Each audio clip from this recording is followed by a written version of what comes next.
کلاً 21 روز طول میکشه تا زندگیت عوض شه. اینو همه جا شنیدی. تیک تاک، اینستاگرام، یوتیوب. حتی اون رفیقت که تازگی زده تو فاز توسعه فردی و مایندست هم همینو میگه. ولی هیچکس توضیح نمیده. هیچکس نمیگه چرا. هیچکس بهت نمیگه واقعاً تو مغزت چی میگذره. بیشتر آدما فکر میکنن 21 روز یه جمله انگیزشی الکیه که ملت هی تکرار میکنن تا مثلا خفن و عمیق به نظر بیان. مثل جمله‌های بیدار شو، تلاش کن یا رویاهات رو رها نکن. یه جمله مد روز که میچسبونن روی عکس تا بگن ما خیلی کار درستیم. ولی حقیقت اینه 21 روز شوخی نیست، شانسی نیست، یک کلک تبلیغاتی هم نیست. این دقیقاً همون مدلیه که مغزت سیمپیچیش رو عوض میکنه و اگه این 21 روز رو درست استفاده کنی میتونی تقریباً هر چیزی رو تو زندگی تغییر بدی. ولی خب بیشتر آدما غلط ازش استفاده میکنن، واسه همینه که شکست میخورن. قبل از اینکه دلیلش رو بگم بذار با اون بخش از وجودت حرف بزنم که دیگه حالش از اول شروع کردن به هم میخوره. تا حالا دقت کردی فقط واسه 3 روز واسه یه تغییر هیجان داری؟ یه روز صبح بیدار میشی و حس میکنی هیچ کس حریفت نیست. میگی خودشه، بالاخره دارم زندگیمو درست میکنم.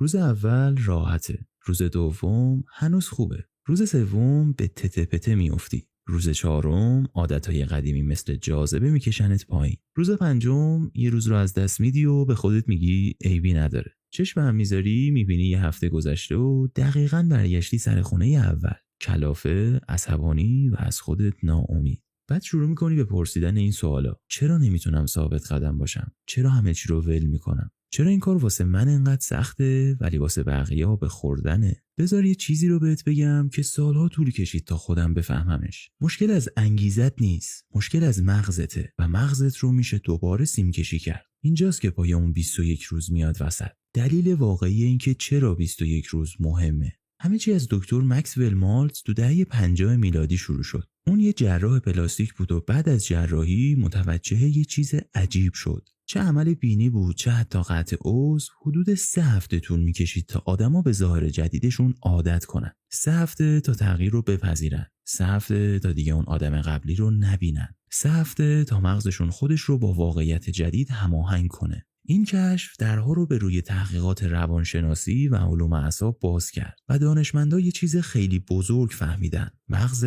تا حدود 21 روز با هر عادت جدیدی میجنگه، چون رفتار جدید رو یه تهدید میبینه. نه به خاطر اینکه تو ضعیفی، نه به خاطر اینکه تنبلی، نه به خاطر اینکه بی‌نظمی. مغزت واقعا فکر میکنه تغییر خطرناکه. ولی اگه همون رفتار رو حدود 21 روز تکرار کنی، مغزت مسیرهای عصبی جدیدی میسازه. اون عادت دیگه حس غریبی نمیده، دیگه حس یه چیز جدید رو نداره و کم کم حس نرمال بودن پیدا میکنه. راز اصلی همینه، نه انگیزه، نه نظم شخصی، نه ساعت 5 صبح بیدار شدن با آهنگ انگیزشی که داره میترکونه. راز اصلی سیمکشی مجدد مغزه. اما و این اما خیلی مهمه. بیشتر آدم‌ها این 21 روز رو خراب میکنن چون قوانینش رو رعایت نمیکنن. پس اینم 5 تا قانونی که باعث میشه این 21 روز واقعا جواب بده. قانون اول: با بردهای کوچیک شروع کن. رو راست باش. چند بار سعی کردی کل زندگیت رو توی یه روز عوض کنی؟ بیدار میشی و یهو میخوای مثل یه ورزشکار حرفه‌ای تمرین کنی، مثل یه راهب مطالعه کنی، مثل یه متخصص تغذیه غذا بخوری و مثل یه مدیر عامل کار کنی.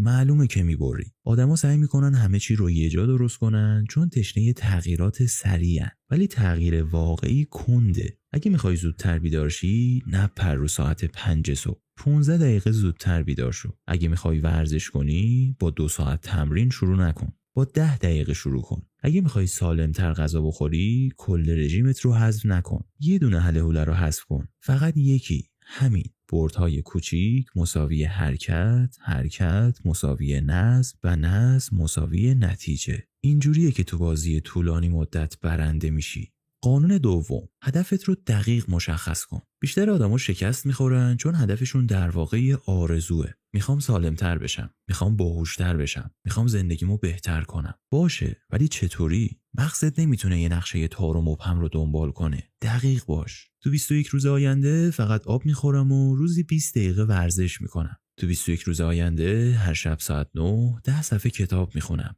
تو 21 روز آینده هر روز بعد نهار پیاده روی میکنم. دقیق بودن قدرت داره. دقیق بودن قابل اندازه‌گیریه. دقیق بودن رویا رو تبدیل به تعهد میکنه. قانون سوم، عوامل حواس پرتی رو حذف کن. نمیتونی وقتی داری تو عادتهای قدیمی غرق میشی عادت جدید بسازی. غیر ممکنه. گوشیت یه ویبره میره، فقط یه دقیقه اسکرول میکنی، یهو میبینی 45 دقیقه رفت. یکی دعوتت میکنه بیرون، فقط همین امروز رو بیخیال میشی و بوم، عادتت مرد. برای 21 روز باید مثل یه مأموریت بهش نگاه کنی. نوتیفیکیشن ها رو خاموش کن. سوشال مدیا رو محدود کن. از آدمایی که میکشنت عقب دوری کن. از محیط هایی که باعث میشن بلغزی دوری کن. این واسه همیشه نیست، فقط تا وقتیه که مغزت عادت کنه. اینجوری فکر کن، اگه از پیشرفتت محافظت نکنی، زندگی قدیمی دوباره تو رو میکشه سمت خودش. قانون چهارم، از شوک‌گذاری برای ریست کردن مغزت استفاده کن. شاید لوس و سوسولبازی به نظر بیاد، ولی جواب میده.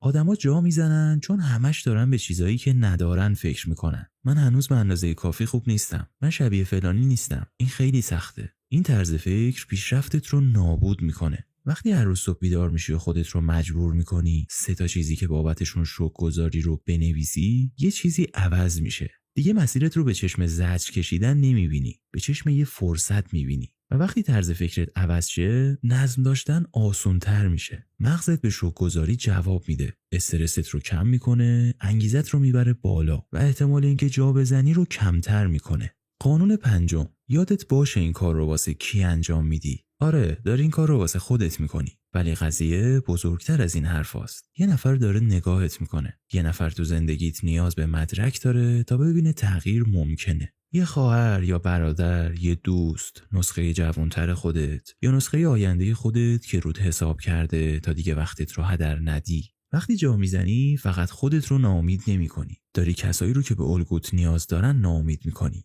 پس وقتی خسته‌ای، وقتی حس تنبلی داری، وقتی دلت میخواد بپیچونی، یادت بیاد داری به یکی نشون میدی که میشه. خود اون مدرک باش. 21 روز تو از الان شروع میشه. اینجاست که بیشتر بیننده ها ویدیو رو میبندن و برمیگردن به اسکرول کردن. پیام رو میشنون، سر تکون میدن، یه جرقه‌ای حس میکنن و بعدش هیچ کاری انجام نمیدن. ولی اگه هنوز اینجایی، یعنی تو جزو اون اکثریت نیستی. پس اینم چالشت. یه عادت رو انتخاب کن. فقط یکی. متعهد شو که 21 روز آینده انجامش بدی. بدون بهونه، بدون شلبازی، بدون اینکه بگی بعدن شروع میکنم. بنویسش، بذارش تو نوت گوشیت و اگه جدی هستی، واقعا جدی، کامنت کن من پایم و اون عادتی که میخوای بسازی رو بنویس. این در مورد انگیزه نیست، در مورد جوگیر شدن نیست، در مورد اینه که تبدیل بشی به آدمی که واقعا کاری که شروع کرده رو تموم میکنه. مغزت میتونه تغییر کنه، عادتات میتونن تغییر کنن، زندگیت میتونه تغییر کنه و همه چیز از همین الان شروع میشه. 21 روز، یه انتخاب. بزن بریم انجامش بدیم.